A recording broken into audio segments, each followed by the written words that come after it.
forgotten passenger. James keeps seeing the same man on different subway trains, always near the door, always watching. At first, he dismisses it as paranoia, until the man appears outside his apartment. As James tries to flee, he realizes a train is not just a train, and the passengers are not just people. No one ever really gets off. The first time James saw the man, he thought nothing of it. It was a late Thursday night, the kind where the air smelled like damp pavement and tired city lights. James slumped into his usual seat on the downtown train, the only other passenger scattered in weary silence. He barely noticed a tall figure seated across from him, a man dressed in an old gray coat, his face obscured by the angle of his hood. The train jolted forward, lights flickering briefly as it sped into the tunnel. James sighed and pulled out his phone, mindlessly scrolling until the next stop.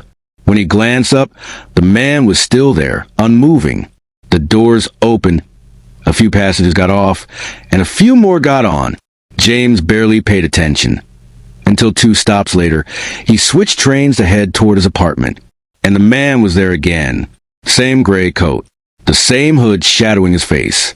Sitting across from him, perfectly still, a shiver crawled up James's spine. Had the guy followed him? No, impossible. He'd switched platforms and taken a different train altogether. There was no way the man could have beaten him here. The train lurched forward again. James kept his head down, tried to ignore the unease gnawing at his gut.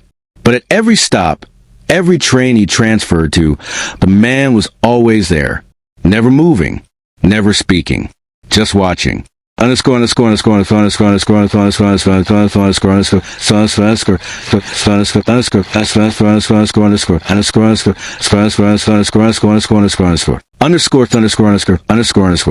By the time James reached the stop, his nerves were raw.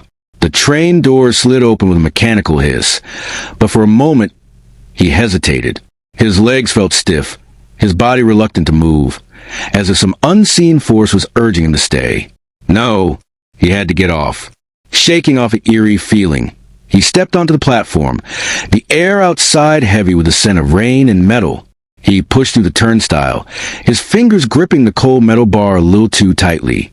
His pulse hadn't slowed, and the feeling of being watched refused to leave him. Something made him glance over his shoulder. The man in the brown coat hadn't moved. He was still there, still seated near the door. But now, with the train preparing to leave,